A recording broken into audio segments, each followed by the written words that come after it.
اليوم أكملت لكم دينكم وأتممت عليكم نعمتي ورضيت لكم الإسلام دينا۔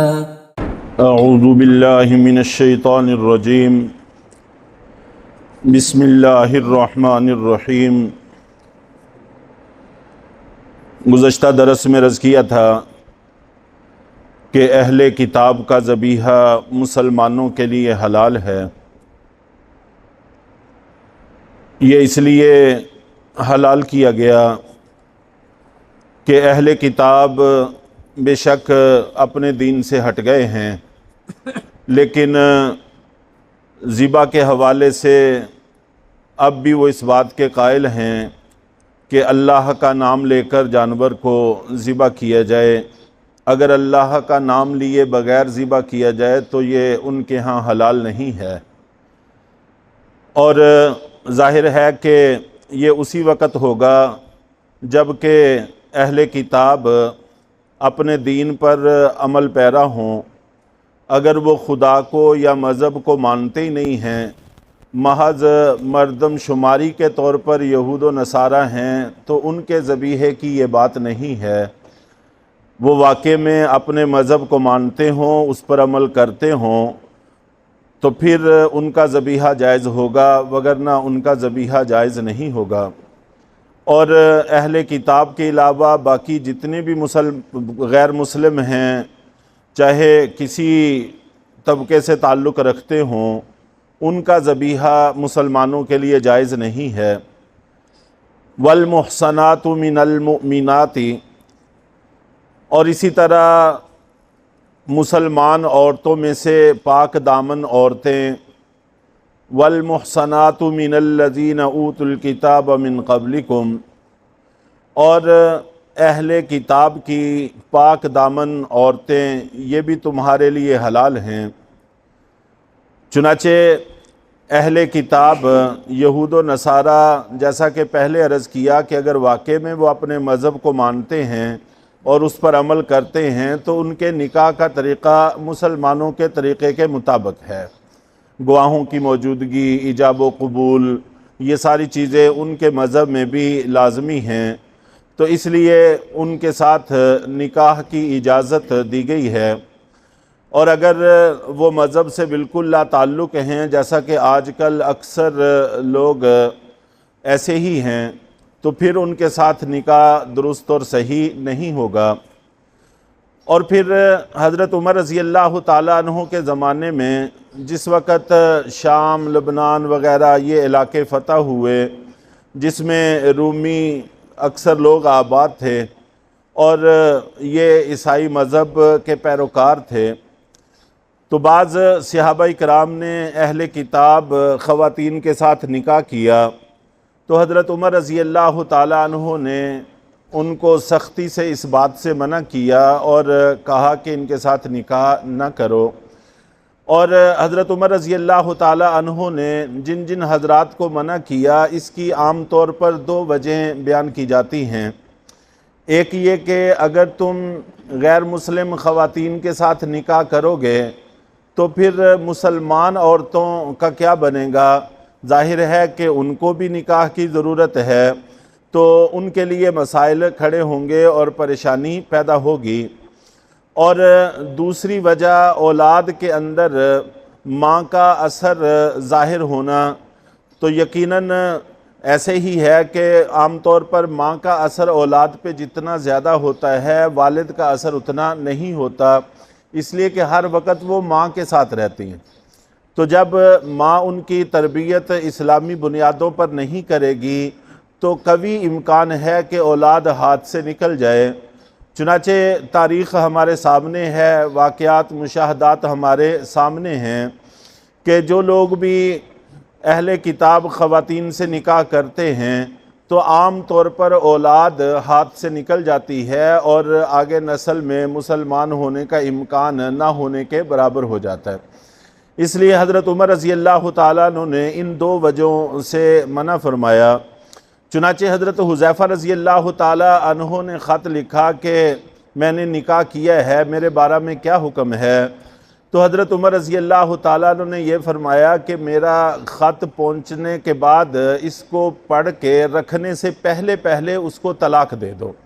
اگر تم ان سے نکاح کرو گے تو پھر اور مسلمان بھی ان سے نکاح کریں گے، جس کی وجہ سے یہ کفر مسلمانوں کے گھروں میں گھس جائے گا، اور پھر مسلمان خواتین کے ساتھ بھی بہت زیادتی کا امکان ہے۔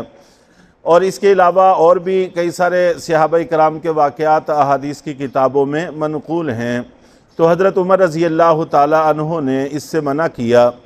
اور یقیناً حضرت عمر رضی اللہ تعالیٰ عنہ کا زمانہ خیر القرون کا زمانہ تھا، بہترین زمانہ تھا، جس کے بہتر ہونے کی گارنٹی خود نبی پاک صلی اللہ علیہ وسلم نے دی تھی۔ خطبے کے اندر یہ حدیث پڑھی جاتی ہے، جمعے کو جو ہم خطبہ سنتے ہیں، تو آپ نبی پاک صلی اللہ علیہ وسلم نے فرمایا خیر القرون قرنی ثم الذین یلونہم ثم الذین یلونہم، 3 زمانے ارشاد فرمائے کہ سب سے بہتر زمانہ میرا زمانہ ہے، یعنی صحابہ کرام کے حالات اور ان کی معاشرت یہ سب سے بہتر ہے، اور اس کے بعد بہتر زمانہ دوسرے نمبر پر وہ زمانہ ہے جو اس سے متصل ہے، اور تیسرے نمبر پر وہ زمانہ جو اس سے متصل ہے، یعنی صحابہ کا زمانہ، تابعین کا زمانہ اور تبع تابعین کا زمانہ، یہ 3 زمانے بہترین زمانے ہیں۔ اور خاص طور پر حضرت عمر رضی اللہ تعالیٰ عنہ کا زمانہ یہ اسلام کی ترقی کا زمانہ تھا، اور ہر طرف فتوحات ہو رہی تھیں، اور مسلمان ایک بڑی طاقت کے طور پر ابھر رہے تھے، اور جو بڑی طاقت ہوتی ہے تو ہر اعتبار سے اس کا اثر رسوخ ہوتا ہے دوسری قوموں پر، تو اس لیے مسلمانوں کا اثر رسوخ بھی تھا، اور ایک رعب اور دبدبہ بھی تھا کہ دوسری قومیں ان کی پیروی کرنے میں اپنا فخر محسوس کرتی تھیں، بعینی ہی ایسے ہی جیسا کہ آج کل ہم لوگ یورپ والوں کی پیروی کرنے میں فخر محسوس کرتے ہیں، اپنے دین کی پہچان ختم کرتے جا رہے ہیں۔ تو اس زمانے میں حضرت عمر رضی اللہ تعالیٰ عنہ نے اس بات کو بھانپا اور مسلمانوں کو منع فرمایا۔ تو اگر اس زمانے کو دیکھ لیتے تو یقیناً اس میں اور بھی شدت کے ساتھ منع فرماتے۔ اور عام طور پر جو نکاح کیا جاتا ہے اس کی 4 وجہوں میں سے کوئی ایک وجہ ہوتی ہے، یا اس کی شکل و شباہت ہوتی ہے کہ جس کی وجہ سے انسان کسی عورت سے نکاح کرتا ہے، یا اس کے حسب نسب کے اعلیٰ ہونے کی وجہ سے اس کے ساتھ نکاح کیا جاتا ہے، یا مال کی وجہ سے نکاح کیا جاتا ہے، یا پھر دین کی وجہ سے نکاح کیا جاتا ہے۔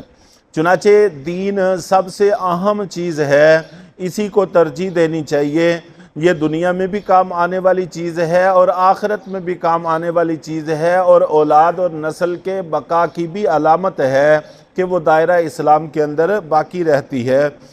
بلکہ غیر مسلم خواتین ہمارے بادشاہوں اور حکمرانوں کے گھروں میں گھسیں تو پوری سلطنتیں برباد ہو گئیں اس راستے سے، اور یہ تاریخ اس پر شاہد ہے۔ اس لیے جہاں تک ممکن ہو سکے اس سے گریز کرنے کی کوشش کرنی چاہیے۔ اذا آتیتموہن اجورہن، ساتھ یہ بھی بتایا کہ جس وقت تم ان کو ان کے مہر دے چکے ہو، چنانچہ مہر کی ادائیگی ضروری ہے، تو پھر وہ تمہارے لیے حلال ہیں، غیر مسفحین، کہ تم صرف خواہشات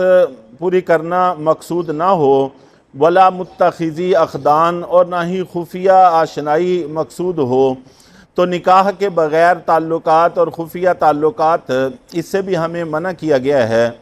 وَمَن يَكْفُرْ بِالْإِيمَانِ فَقَدْ حَبِطَ عَمَلُهُ،